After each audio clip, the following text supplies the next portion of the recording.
वंदे कृष्णम जगद्गुरुम। आज की चर्चा आधुनिक युग के समापन पर होगी। हम तथ्य और तर्क दोनों की दृष्टि से अवलोकन करेंगे, मगर उससे पूर्व एक इम्पॉर्टेंट डिस्कशन चाहिए जो पिछले कल के वीडियो से रिलेटेड है। कल हमने एक झूठे तर्क का खंडन किया था कि कलयुग तो 5000 वर्षों का ही है।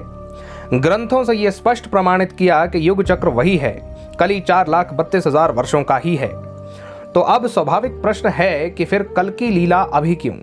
इसका उत्तर मालिका ग्रंथों और पुराणों से मिलाकर दूंगा, ध्यान पूर्वक सुने। सामान्यतः ब्रह्मा जी का एक दिन एक कल्प होता है। उस एक कल्प में 14 मनवंत्र होते हैं। हर मनवंत्र 30,67,20,000 मानव वर्षों का होता है।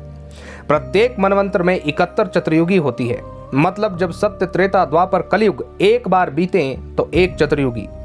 ऐसी 71 बार चक्र हो जाने पर एक मनवंत्र। अब वर्तमान मनवंत्र का नाम वैवस्वत है। विवस्वान नाम के मनु और ओजस्वी नाम के इंद्र का शासन है।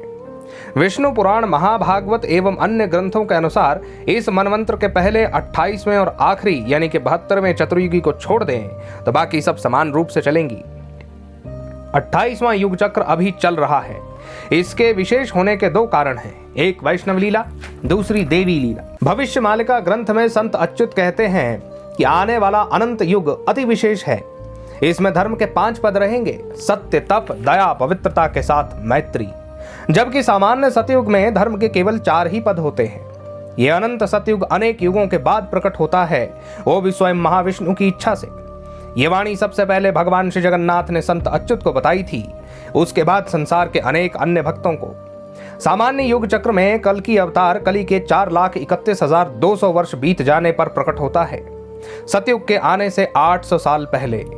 परंतु बड़ा भाग्य है उन भक्तों का जो आज जीवित हैं इस अनंत युग को देखने के लिए। अतः भ्रमित ना हो, ये सत्यकाल केवल 1008 वर्षों का ही है। उसके बाद कलि पुरुष राजा बलि के साथ वैकुंठ जाएगा। वहां राजा बलि प्रभु को स्मरण करवाएंगे कि आपने ही युग चक्र निर्माण के समय ये कालावधि इस कलि पुरुष को दी थी राजत्व करने के लिए। अतः आप अपने वचन का मान रखिए। इसके बाद धरा से सत्य लीला का समापन होगा। मैं जानता हूं आपने ये ज्ञान पहली बार सुना होगा, क्योंकि ये सुलभ नहीं है, केवल गुरु सेवा से मिलता है। तो अब बात आधुनिक युग की जाए। टेक्नोलॉजिकल एडवांसमेंट्स गिनती से परे हैं और ग्रंथों का कथन यह है कि जितना आधुनिकीकरण बढ़ेगा, दिव्य विभूतियां एवं महापुरुष लुप्त होते जाएंगे। अच्छी बातें कहीं से भी मिले ग्रहण करनी चाहिए।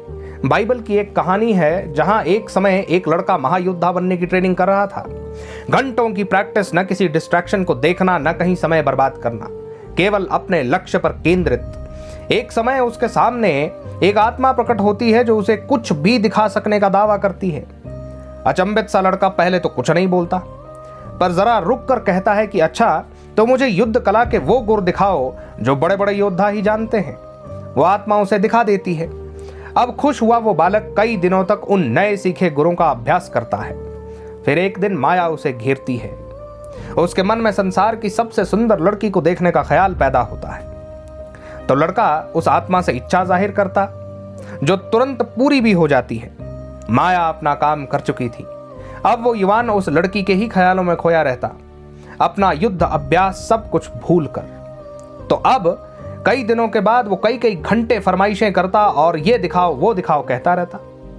10 वर्ष ऐसे ही बीत गए तो एक दिन वो आत्मा बोल पड़ी कि मैं शैतान की भेजी हुई हूं, जो तुझे बर्बाद करने के लिए आई थी, क्योंकि तू ही हमें हरा सकता था। क्या आज की टेक्नोलॉजिकल एडवांसमेंट्स ने हमें ऐसा ही नहीं कर दिया है? दिव्यता के आने के लिए इसका जाना जरूरी है। भविष्यवाणी कहती है कि 2025 के बाद आधुनिक युग समाप्त हो जाएगा। आम जन की पहुंच से आधुनिक उपकरण दूर हो जाएंगे। चक्रमणा मालिका ग्रंथ का कहना है कि जब कल्कि बलभद्र विराट नगर में प्रवेश करेंगे तब इंडस्ट्रीज, कारखाने स्वयं ध्वस्त हो जाएंगे। इंटरनेट की बात की जाए तो मुख्य 2 कारणों से ध्वस्त होगा। एक तो ये कि जब रूस और अमेरिका प्लस नेटो का युद्ध होगा 2023 में, वो भी प्रबल रूप से, तो रूस इनके कम्युनिकेशन इंफ्रास्ट्रक्चर को तबाह करेगा, जैसे कि सैटेलाइट्स। आज यूक्रेन में अगर आप होते या इराक, सीरिया में, यमन में होते तो ये वाणी आपके लिए सत्य सिद्ध हो चुकी होती, क्योंकि वहां बिजली, इंटरनेट कुछ भी काम नहीं करता। दूसरा मुख्य कारण है सौर तूफान, सोलर फ्लेयर।